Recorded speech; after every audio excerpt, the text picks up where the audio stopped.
আসসালামু আলাইকুম। আমি কামরুল হাসান। আমার ইউটিউব চ্যানেল ও Facebook page learning with Kamrul Hasan থেকে সবাইকে স্বাগত জানাচ্ছি। আজকে আমরা ডিসাজেস্টোপিডিয়া মেথডের টিচার্স অ্যান্ড স্টুডেন্টস রোল এবং এর অ্যাডভান্টেজেস নিয়ে কথা বলবো। তাহলে শুরু করা যাক আমাদের আজকের video. Teachers and students role. Two main roles for a teacher who uses this method. Number 1, authority. অর্থাৎ কর্তৃত্ব থাকতে হবে তার হাতে। Teacher is seen as being confident and trustworthy. একজন টিচারকে অবশ্যই কনফিডেন্ট এবং বিশ্বস্ত হতে হবে। Number 2, security. Teacher provides a cheerful classroom environment. অর্থাৎ এতটুকু টেনশন, এতটুকু এংজাইটি, দুশ্চিন্তা, মন খারাপ যেন স্টুডেন্টের ক্লাসের ভিতরে না আসে। তো সেই ধরনের টিচার, সেই ধরনের সিকিউরিটি, সেই ধরনের ক্লাসরুম আমাদের থাকতে হবে। টিচার যেন সারাক্ষণ স্টুডেন্টসদেরকে আনন্দের মধ্যে রাখে, তাদেরকে যেন চেয়ারফুল রাখে, সেটি এখানে বলা হচ্ছে। 2 main rules for a student. Number 1, students May relax and tends to follow the teachers instruction easily. স্টুডেন্টরা, ছাত্ররা, এখানে শিক্ষার্থীরা এখানে রিল্যাক্স থাকবে এবং তারা ধাবিত হবে কিসের দিকে?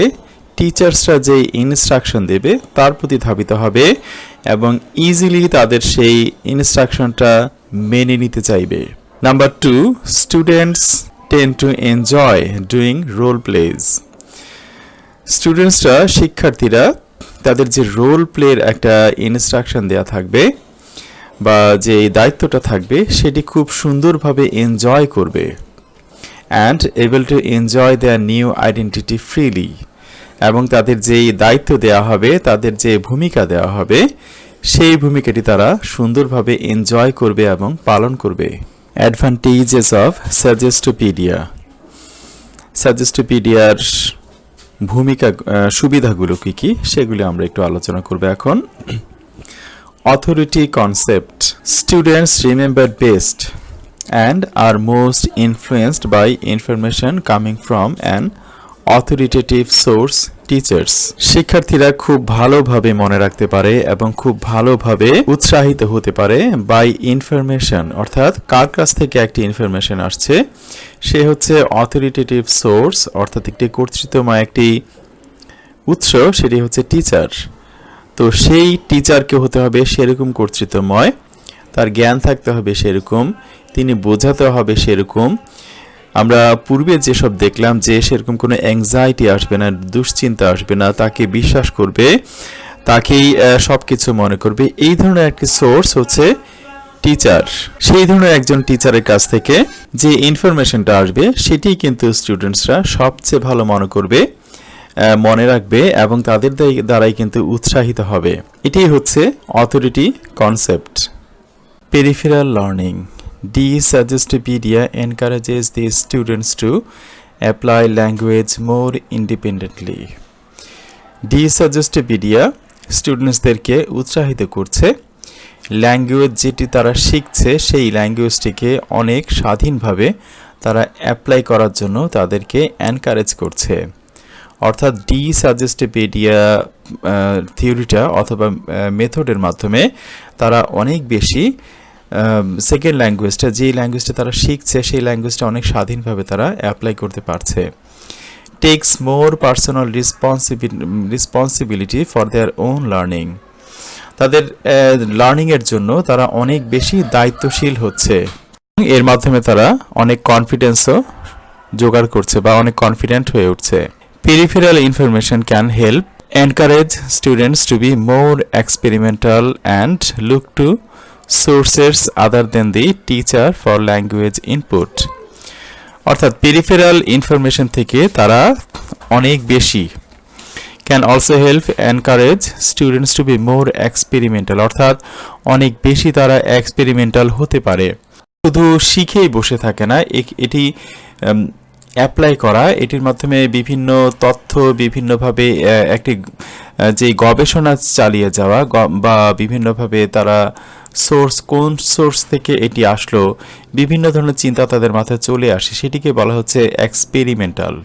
অ্যান্ড লুক টু সোর্সেস, অর্থাৎ বিভিন্ন মাধ্যম তারা দেখে, বিভিন্ন সোর্স তারা শুধু টিচারের কাছ থেকে আসবে সেই সোর্সের মধ্যেই তারা বসে থাকে না, অন্যান্য বিভিন্ন সোর্সের দিকেও তারা তাদের ব্রেইনটা চলে যায়। Other than the teacher for language input, সেটি আমি বলছিলাম যে টিচার যেই শিখনটি তাদের শেখাচ্ছে সেই শিখনের বাইরেও কিন্তু তারা অনেক সোর্সের খোঁজ করে এই ডি সাজেস্টোপিডিয়ার মাধ্যমে।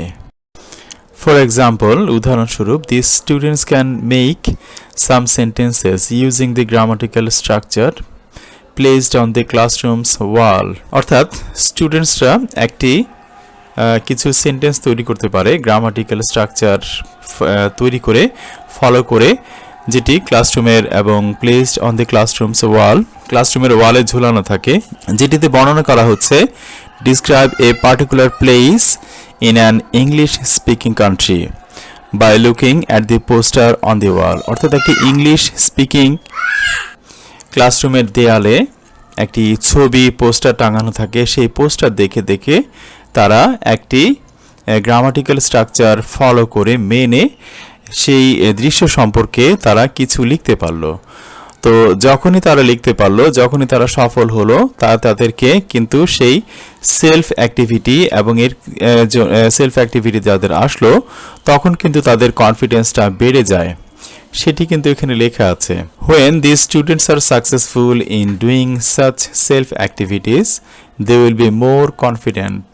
অর্থাৎ ক্লাসে একটি ঝুলানো ছবি আছে, পোস্টার আছে, সেই পোস্টার অনুযায়ী ইংলিশ স্পিকিং একটি কান্ট্রিতে তাদেরকে বলা হচ্ছে একটি সেই ছবি অনুযায়ী কিছু লিখতে, ছবির কোনো বর্ণনা লিখতে। তারা গ্রামাটিক্যাল স্ট্রাকচার ফলো করে কিছু সেন্টেন্স লিখে ফেললো।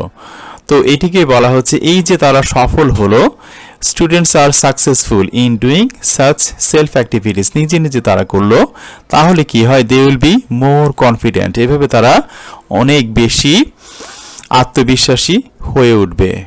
Double planned theory, it refers to the learning from two aspects. অর্থাৎ দুই ধরনের শিক্ষা এখানে হয়ে থাকে।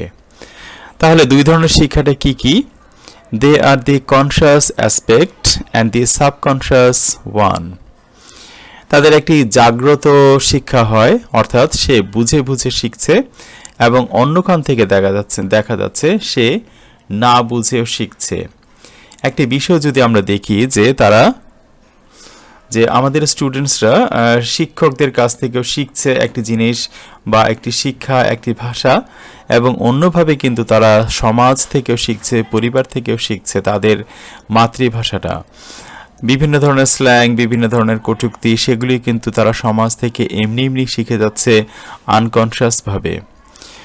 সেই শিক্ষার কথাই কিন্তু এখানে বলা হচ্ছে। সে আমাদের ডাবল প্ল্যান্ডনেস, যে দুই ধরনের দ্বৈত যে পরিকল্পনা, সেই থিওরিটার কথা বলা হচ্ছে, যে আমাদের ডি সাজেস্টোপিডিয়াতে এই মাধ্যমেই এইভাবে কিন্তু বিভিন্নভাবে কিন্তু শিখে যাচ্ছে। Students can acquire the aim of teaching instruction from both direct instruction and environment in which the teaching takes place.